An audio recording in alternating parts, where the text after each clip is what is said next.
Now let me turn the microphone over to Professor John Kaplan, visiting professor here at Harvard Law School, but the Jackson Eli Reynolds Professor of Law at the Leland Stanford Junior Law School, who will introduce this evening's guest.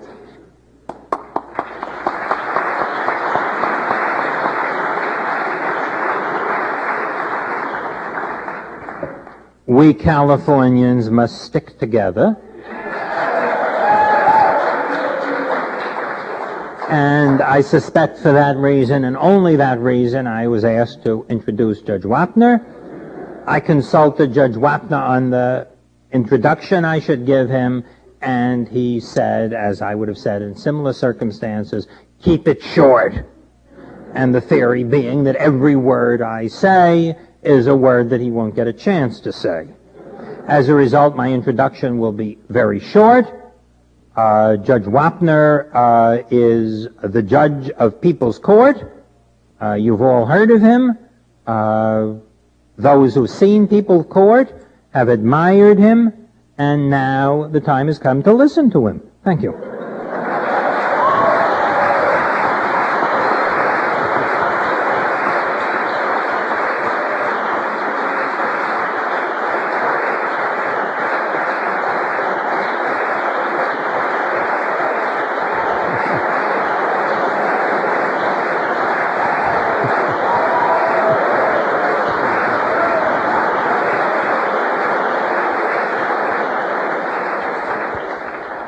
If I had my gavel here, I'd have rapped for order. People ask me about that gavel. I was on the bench for 20 years, didn't own a gavel, never used one. Got on the People's Court using a gavel. Thank you, Dr. Kaplan, for that introduction. I did tell him to make it short. I didn't tell him to make it that short. They tell me this is the oldest building on campus, and I guess it's appropriate for the speaker here that you've got. There was a cartoon in a legal journal recently, and it shows a judge on the bench and two people pleading a case before him. And the caption of the cartoon says, "I don't give a damn what Judge Wapner said."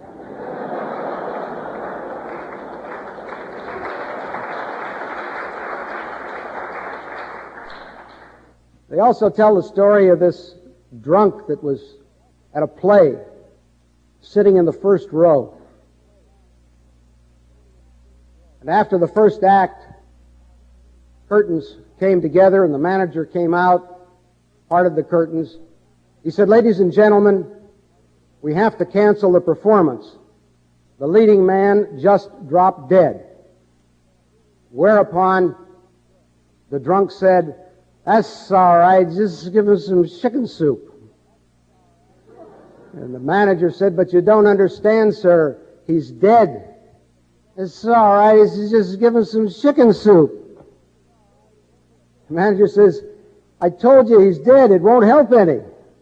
And the drunk says, "It's all right, wouldn't hurt him any either." The point of the two stories is,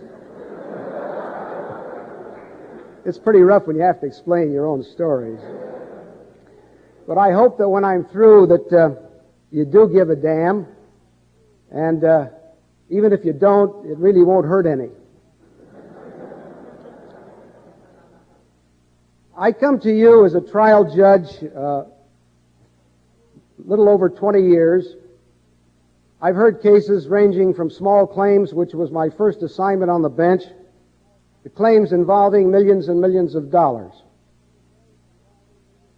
I'm in the Guinness Book of World Records, I'm told, by one of the litigants, whose home is just outside of Washington, D.C., that I settled the largest divorce case in the history of California. I wouldn't normally tell what the case involved, but it's in the Guinness Book of World Records, so I can tell you they divided some $100 million. And I also come to you as a judge who was presiding judge of the Los Angeles Superior Court, in charge of the entire court, and who managed the calendar. And I was also president of the Statewide Judges Association. I tell you these things not out of any braggadocio, but only to tell you that I have had some experience in the courts. So what I'm about to talk about, I think, may have some relevance to you. I do believe that we in the legal community, and by the legal community I do include professors, law students, bar associations, and judges. I think that we are forgetting the essential reasons for the existence of our courts. Our courts were established to serve the interests of all the people, and I underscore all. We want to have equal justice for the rich and for the poor and for the black and the white and the yellow and the red, whatever. We want justice for every human being within our land. There is one class, I think, that has been discriminated against, and it is the great middle class. Why do I think that they have been discriminated against? Well, the very poor are eligible for legal services. We have public interest law firms that take care of them. Maybe not always as well as we would like, but at least that's what they're for. And then we have the very prosperous who can afford lawyers, the very best. And I hope that some of you will be with those firms when you graduate, as I'm sure you do. But this large middle class that I'm talking about has been discriminated against because they're the ones that have the cases in court that may range between $15,000 and $50,000. You know, give or take a little bit. It may seem like a lot of money to you, but the lawsuits that are filed and the value of the dollar being what it is, they don't amount to much. But because of discovery, with its endless pages of interrogatories, and that's probably what you'll be doing as a first-year lawyer if you go with some big firm. But there's the first set of interrogatories, and there's the second set of interrogatories, and the third set of interrogatories, and it goes on, ad infinitum, ad nauseum. And then there are depositions. You take the deposition of the litigant, and then you take the deposition of the witnesses, and then you find out something in the deposition that you want to know about, and you take a second deposition, and then there are motions to compel answers because the other side doesn't want all the answers to come out. And all of these things are deemed necessary by lawyers because they represent the interests of their clients. They want to do the very best that they can for their clients. That's what you're supposed to do. That's the oath that you take, and you have to follow that. But what it does, it makes litigation almost unaffordable for this great middle class. By the time you send out the interrogatories and do all the paperwork and then answer them, you can be papered to death. And we have these copy machines that go on, and it's endless. You've probably used a few already in your time. The very rich, they can do it. I tried a case just recently. I do things other than the People's Court. Involved two giant corporations. Well, by the time the case came to me, all the discovery had been done, and they wanted to just try the lawsuit. But they could afford the expense. And they also had the stability to accommodate the delay. There are other examples of this kind of thing where the cases lend themselves to a lot of discovery, where it's absolutely necessary, at least we think it is. You may have a products liability case or a personal injury case where the injuries are horrendous. Products liability cases take a great deal of digging to find out why a product was either defective, why it was manufactured in an improper way, or whether the design was not proper. And also there are cases of antitrust, there are fraud cases, there are class action suits, things that don't lend themselves to simplicity. Well, about this time you're probably saying to me, Judge, why are you talking to a bunch of law students and maybe some faculty about this kind of an issue. What do we care? We want to graduate, we want to pass a bar exam, and we've been struggling for all these years, and we'd like to get out there and make a buck. And I say, yes, you're entitled to do that. But I also say that we are looking to you. When I say we, I'm talking about those of us in the legal profession who are interested in justice for all people. We're looking to you who are in the prestigious law schools for ideas, for some initiative, for some innovation. Fellows like myself who have been around the block a few times, we forget a little bit about what's going on in the real world. And as we get older, we become more set in our ways. And we are not thinking as young America is thinking. So we need the benefit of your wisdom, your understanding, and your initiative. What we really should be striving for, and what we have completely forgotten, in my opinion, is the need to determine controversy and conflict. We need to dispose of that controversy and conflict in a relatively simple way. What we've done instead is to just get more complex as we've gone along. Society has become complex. The tools that we work with have become complex. We're flying to the moon. There'll soon be space law, if there isn't already. I haven't learned any, but I'm sure there's going to be plenty of it. But what I want you to do, and what I want you to think about, is what are we going to do for the people in the middle who can't afford the kind of justice that maybe you've been taught at Harvard. You're taught legal theory, by and large. I know there must be some practicum, and I'm sure there is. But by and large, you're taught about all of the highfalutin legal theories that there are, and if there isn't a case, you'll dream up one.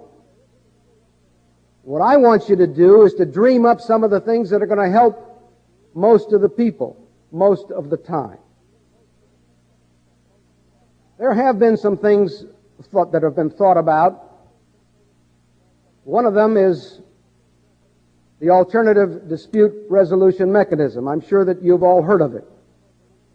And the fundamental goal of this program is to help citizens resolve their disputes with as little involvement with a formal legal system as it is possible.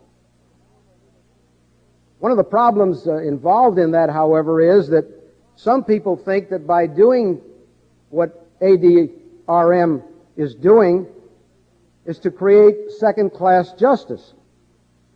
I don't know if it is or if it isn't. That often can be in the eyes of the beholder.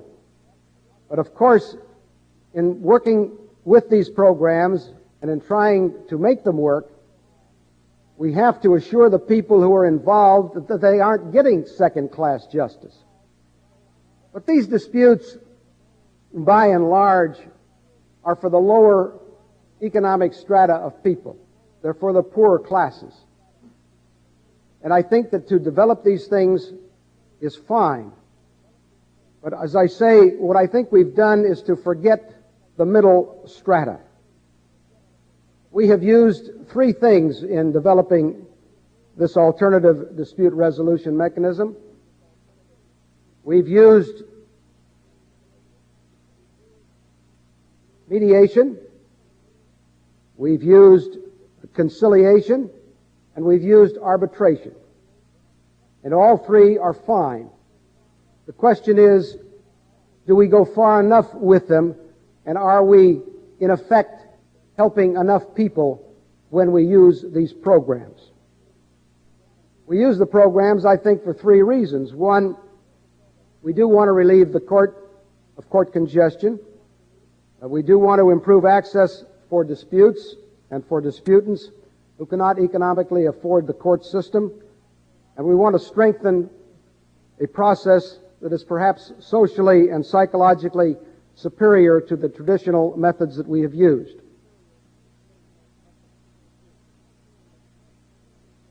I think that the most widespread facility for using ADRM is the Neighborhood Justice Center. We have currently over 200 such centers. Some of them are affiliated with law schools, and we've done a great deal of good with them. I think one of the finest that I have heard about, one of the most successful of these programs, is right here in Boston. I don't know if any of you are affiliated with it. I hope that you are, and if not, perhaps some of you would consider doing that. Of course, there is, within the court system itself, what is now my essential bread and butter, I suppose, and what some of you do watch on occasion. That's the People's Court, and it is really a small claims court. It is true that I try them as an arbitration because the people sign an agreement in advance to be bound by my decision. And there is no appeal, obviously. But isn't that wonderful? Isn't that wonderful? The small claims court is good for several reasons. Certainly is easily accessible. One can come to trial within a relatively short time in California, from 4 to 6 weeks after you file the complaint, and then serve the complaint.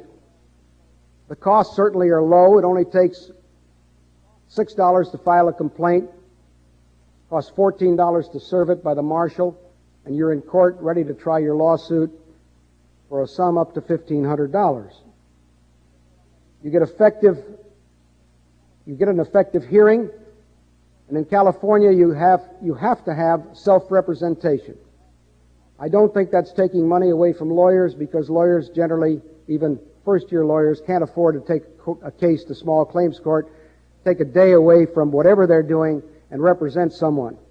You can't do it unless you're doing it for the experience, and you don't get that much experience in small claims. There's something else that I think you should know about the California statute that I think is exceptionally good. And that is, not only involves money up to $1,500, but the statute provides for equitable relief. You can get a rescission, restitution, reformation, and specific performance. And you can't even do that in a municipal court in California, where you can sue up to $15,000. You can't get equitable relief, but you can in a small claims court. There is also, at the other end of the spectrum, there's what I call private judging. Private judging has several advantages. First of all, it takes a case out of the courts because it involves, it does involve generally a great deal of money. It allows the litigants to hear their cases quickly. It's at the convenience of the litigants, the attorneys, and the witnesses, and you don't have to wait for a courtroom in the courthouse. But this again, while it may be a good system and take some of the cases out of the court establishment, it doesn't help where I'm concerned, and that is with the great bulk of middle-class people whose claims are not being adjudicated properly. There's also a program in the state of Michigan, well, in Wayne County, Michigan. I was at a judges' conference 2 weeks ago, spoke there, and they have a mediation program. They charge $75 for going through the program.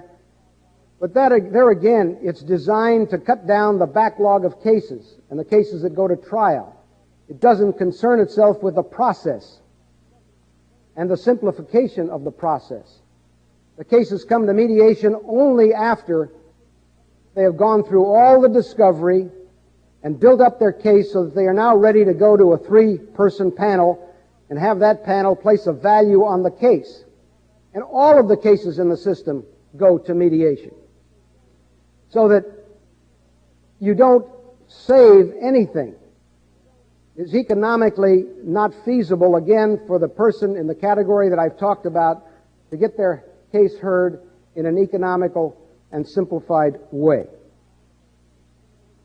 Now, what I have found, I don't know whether you agree with me or not, but if you read the papers and don't have your head in the sand, you probably have found, as I have, that the average American citizen is just unable to afford the legal services that he or she needs. If the rule of law is to be respected, the average citizen must be provided with a means to enforce his or her rights. Public opinion is against the complexity of court proceedings. It's against the rules. It's against formality. In conclusion, let me say this. The ADRM programs that I've talked about certainly are fundamentally different from the judicial system. They are structured loosely, and the procedures can be expanded. They also may be contracted to accommodate the issues that are in dispute. I also think that they can be made to handle more complicated cases than they do. If used as a supplement to and in conjunction with specialized courts such as small claims, where incidentally I think that the jurisdictional limit certainly in California could be raised to $5,000, and I think it could be that way across the board throughout the country, I believe that we may well fulfill the increasing need for affordable legal services in this country. I have probably raised more questions than I have given answers to. Answers I have found out a long time ago aren't easy to come by. And that's why, and I hope you won't feel that I'm redundant, but I do feel that that is why your input is really vital. I'm not really isolating you as the only group that's interested, but you have a responsibility as a coming lawyer who will be working in the community. You have a responsibility to engage in dialogue with each other. Engage in dialogue with your professors, who should have more experience than you do in the practicum of the real world of practicing law. Some of them do, some of them don't. I'm not putting down the ones who don't. I merely say that they don't have as much to give you, in my opinion, as those who have practiced, as I think Professor Kaplan has. You wouldn't know it by the way he teaches, would you? You don't mind that, John, do you? No, I'm not through. But we are looking to you for possible solutions. So, if what I have said makes any sense at all, please carry it with you to wherever you intend to practice law. Join a bar association. Give your input into that bar association as to how you want the courts run. Infuse the system and the judges who are on the bench with new ideas, with new vitality, with innovation, so that truly we can say that we are trying to have equal justice for all. Thank you.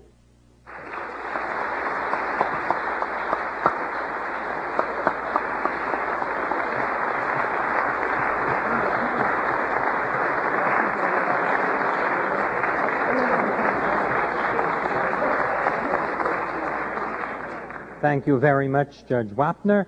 And now the time comes for the question period. Anything goes. You may even ask questions about showbiz, as distinguished from law, assuming the distinction is a clear one to you. Thank you. And Judge Wapner. Thank you. Why don't we assemble behind the microphones and we'll all sort of... Yes, I have two questions regarding... Oh, he wrote them out, too. No, I haven't written them out. Oh, that's all right. That was a joke. It's all right.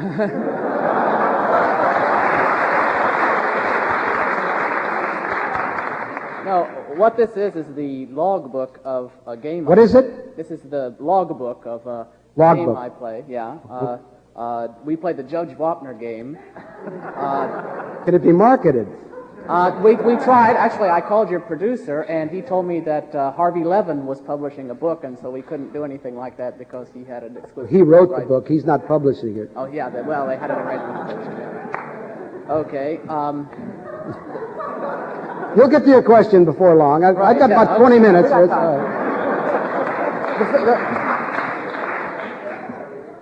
Well, what we do is we stop the video recorder after they present the first facts of the case, and we vote for the plaintiff or the defendant. And How many of you vote?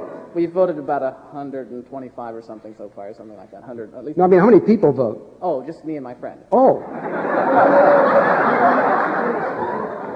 I'm wrong 50% of the time. I don't know. Well, certainly 50% of the people don't agree with you all the time. That's true. As you said. One can also abstain, in which case you don't gain or lose a point.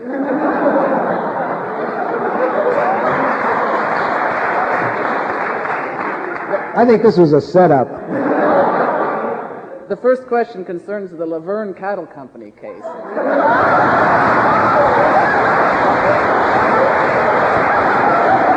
got to be an in-joke. Is this one of my cases? Yes, this is one of your cases where the country music legend from the early 60s was accused of showing up at a gig drunk, delivering a substandard performance for which the owner of the establishment, Luverne Cattle Company, refused to pay. And I was very curious, since the singer was exonerated of being drunk and giving a substandard performance, whether you might reveal his identity if you remembered it. That's an easy out. I don't remember it. Second question. Did you learn a lot from that first question and answer? The case of the ill wind between neighbors, where the... I don't remember the names of these things, you know. Well, perhaps... I'm just a judge. Yeah, right. This is the case about the tall eucalyptus trees, the leaves of which blew into the neighbor's yard and stained his swimming pool. Oh, yes. I do remember that. I think. Right. That occurred on the date of one of the presidential debates, and when I set the machine up to record the debate, I inadvertently recorded over the disposition of that case. Since my friend abstained and I voted for the defendant, I wanted to know how that case turned up so we could score the point.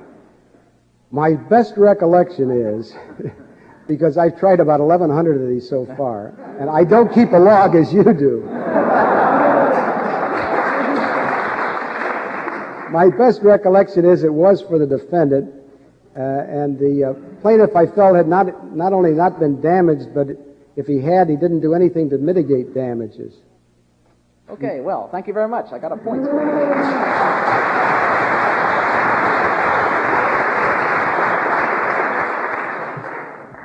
Judge Wapner, a couple of weeks ago, Time magazine reported that Justice Marshall likes to take off the afternoons to watch the people court. I was wondering if you've seen any of the themes that you've been developing on the court show up in recent Supreme Court opinions.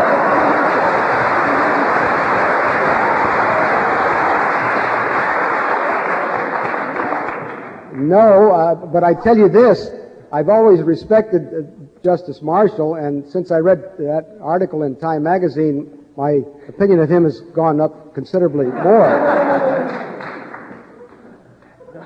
That's a no, I guess. Pardon, sir? Does that mean you haven't seen anything show up yet? That means I haven't seen anything.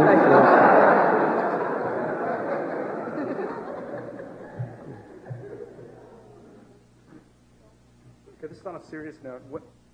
We're here, Harvard law students, and you talk about small claims, mediation, and a lot of us are trained to wear pinstripe suits and white shirts. Trained what?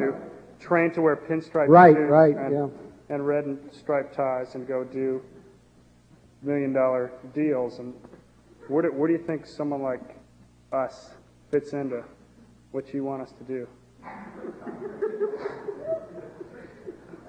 Well, no, was there a question mark at the end? Pardon? The question's a serious one, and I want to try and give it a serious answer. there are places for you to do work other than what you do in the law firm that you go with. I assume most of you will be going with law firms. It is rare that I see anyone today open up a law practice of his or her own. It's a difficult thing at best.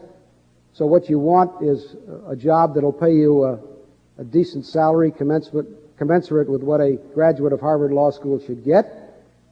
And then on the side, you can do either pro bono work, or you can join one of these neighborhood law centers and give advice to people who need it and try and mediate disputes in the existing framework of what ADRM is.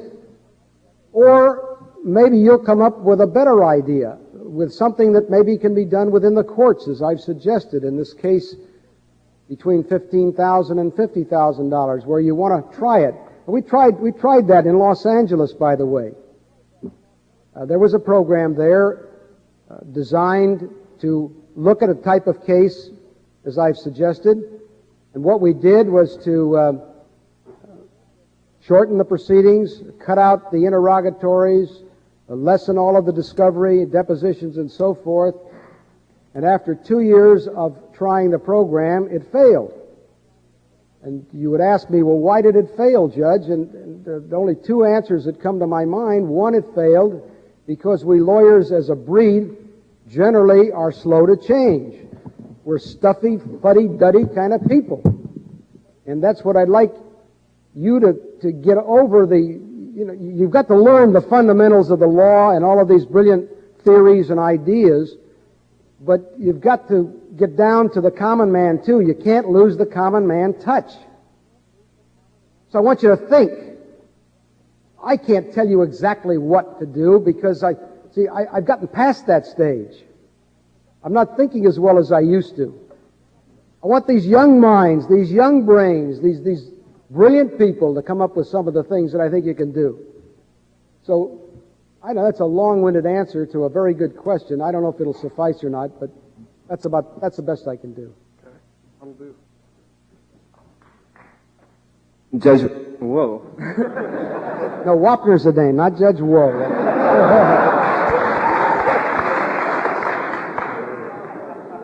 As a member of the Spartacus Youth League. No, just kidding, just kidding.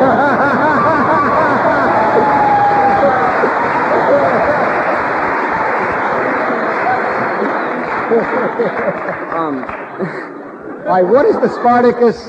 Tell me now. It's a joke. Oh, okay.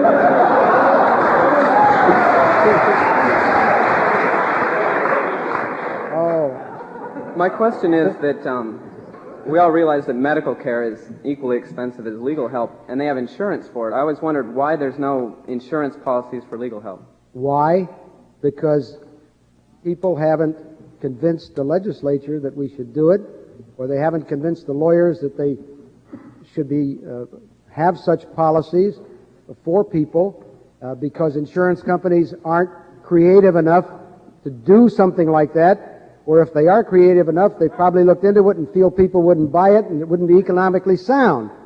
So if you think it's a good idea and you get enough people to think it's a good idea, and then you can interest some insurance company to put it forth and then try and sell it, then maybe that's a good idea. Then you've got to convince the legal firms to accept the fees that the insurance companies would say and set forth in a schedule, and that would be pretty tough. So you've got a lot of problems. I'm not saying it's not a good idea, but this is the kind of thing that's creative and needs working on and maybe has some merit.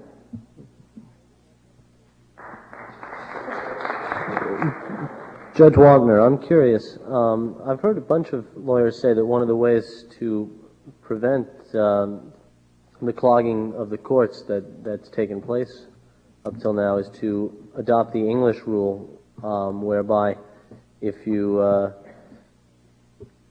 lose, you pay your opponent's legal fees. Do you think that would be a good measure or a bad one? Well, it has some merit, but it has to be given consideration because you've got to get into the reasonableness of it. If someone files a lawsuit that has absolutely no merit whatsoever, and a judge can make that determination, then under those circumstances, to pay someone else's legal fees would be great. Some appellate courts in California have given sanctions for frivolous appeals. They've imposed sanctions as high as $100,000 against a law firm. So that can be done. But what I don't like is a blanket kind of thing, that in every case the loser has to pay the other side's attorney's fees. There are a lot of lawsuits that are close. You file a lawsuit, you think it has merit, and you may lose. But that's just because some judge didn't agree with you. It doesn't mean the judge is necessarily correct. So I think if you put in a rule of reason and a reasonableness into it, then the idea may have some merit. I have one more question. I know that the discovery rules were originally brought in to supposedly help poor plaintiffs, and it seems to me that they've been having, just from what I've seen, they seem to be having the opposite effect. Do you think that the introduction of the discovery rules was a good thing or a bad thing?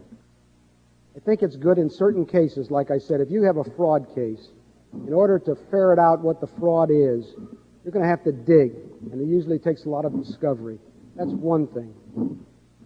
In a products case, in a medical malpractice case, you're going to have to do some discovery and digging. The problem is we use it in every case. It's across the board, and that's what I think is bad about discovery. Again, it's the rule of reason, and it's gotten well beyond the rule of reason. Judge Wapner. One of my dinner partners. Well, I have another question I didn't get to ask you at dinner. According to the program, you've spent 20 years in real courts listening to real lawyers and 4 years on the People's Court listening to ordinary, everyday people. Do you think that laymen, untrained in legal gobbledygook, make inherently better common sense than lawyers, or are they too emotionally involved to make any sense at all in People's Court?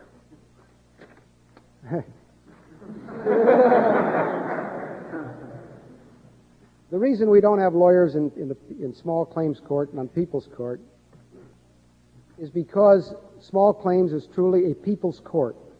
We don't want lawyers in there. I object, Your Honor, I object, the reasons for the objection, and so on. We want quick, simple justice, and that's why the California statute on small claims allows hearsay evidence. They allow affidavits, things that normally your evidence professor will tell you is hearsay, and how come that judge on television lets that in? Well, he lets it in because the statute allows him to let it in. But the statute was designed specifically for that purpose. But people do get very emotional when they're pleading their own cases. In many instances, I've been accused of being very, very tough on people and very impatient because I'd ask a question and I don't get an answer. And then I ask it a second and third time and so on. And they want to tell the story the way they want to tell it. So they do get emotional, and it is difficult. But by and large, if they can be educated into what they need to do to bring a case to you, I think by and large they're going to get justice. Because if a judge is patient enough to listen to both sides and to ask the proper questions and to ferret things out, eventually you're going to get at the truth most of the time. Okay, thank you. You're welcome. Yes, sir. This is a short question. Is it true that Rusty the Bailiff was the bailiff at the Charles Manson trial? Yes, it is true. Thank you. He was a bailiff for 33 years on the Superior Court. He was also the bailiff in the Patty Hearst case. He was in charge of all the bailiffs as the sergeant of bailiffs when I was still on the bench, and I recommended him for the People's Court. He's got the greatest sense of humor anybody ever had.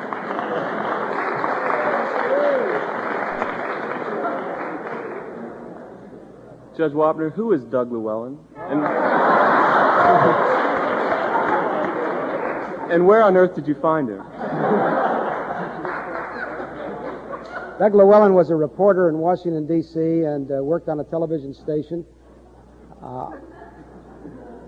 When we did the pilot, there was another lady on there. There was a lady, I should say, who...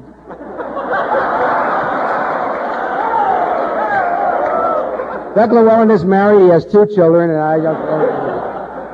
there was a lady who did the pilot. The producers felt that they wanted a different kind of personality to do this. They found Doug Llewellyn. I don't know where they found him, and he has nothing to do with my decisions. And I don't tell him what questions to ask either.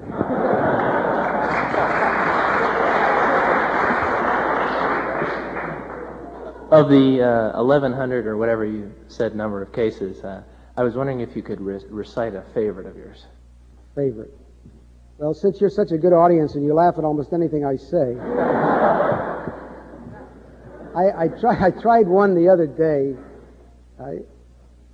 Very straightforward case as far as the plaintiff was concerned.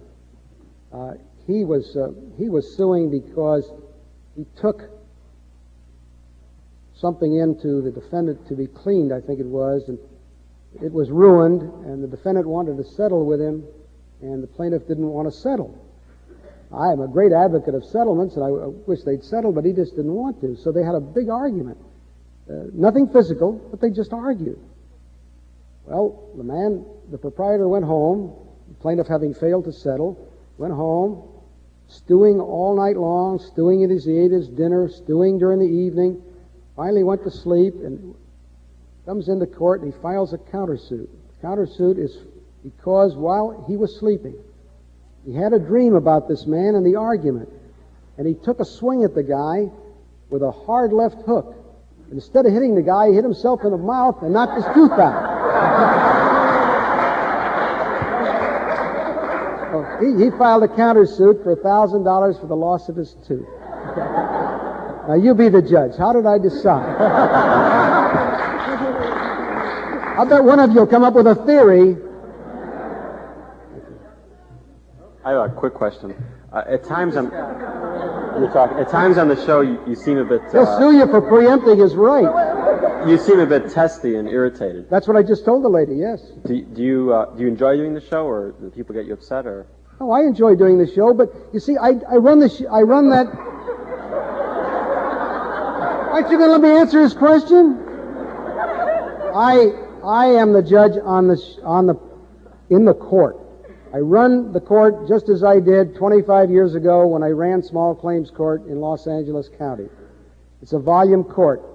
You can't allow people to ramble on, be redundant, and tell the story the way they want to tell it. So on occasion, I suppose I get testy. That's just because Joe Wapner gets testy once in a while. I also think I have a sense of humor. My wife doesn't think so. Incidentally, do you mind, before you ask the next question, I'd like to introduce her because I want to thank all you people for inviting us here today. Yesterday was our 38th wedding anniversary. I would like to introduce my wife, Mickey.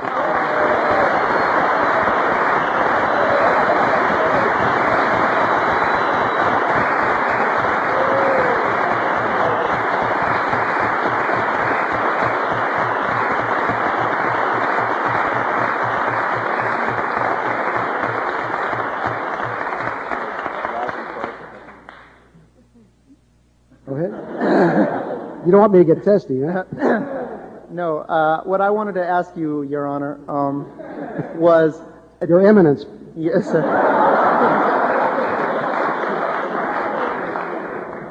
Was, do you really decide the cases during the advertisements?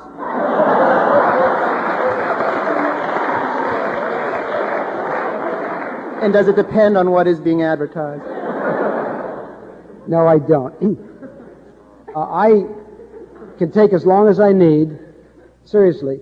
By the time I walk off the bench, in most cases, I know pretty well what I'm going to do, and I just go back into chambers, which is my dressing room, and I write out a few notes as to what I want to say. Because what I am trying to convey to the general lay public is a little bit about basics of law. I want them to try and conduct their lives in a lawful way, and so they don't get it in the proverbial end. So I want to be sure that I'm laying it out, and I want to be sure of the law. So I would say, in most cases, I take 2 to 5 minutes in doing this. See all these gray hairs? 25 years of doing it. I've got a feel for it. I think I know what I'm doing, and it really doesn't take that long.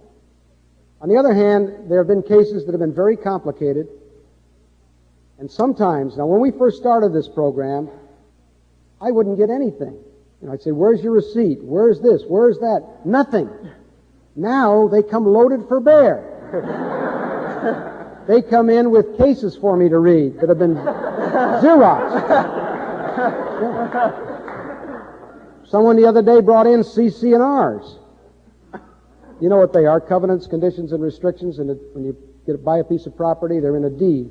And he was saying that in the covenants, conditions, and restrictions, there was a provision which made the defendant responsible for paying his share of road costs and so on. Well, at any rate, there are some times when I have things to read, so that takes time. I did take the other day an hour and 15 minutes to make a decision. That stupid judge. But it really was complicated. There were a lot of legal issues. I had to ferret them out, lay them out, and then come back. My decision was 8 minutes. That's a long time to give a decision, 8 minutes on television in a half-hour show. But this is not going to be a half-hour show. It's going to be a two-parter. Not by design. Not by design. And that's what, this is not an answer to the question specifically, but it is the beautiful part of what these producers allow me to do.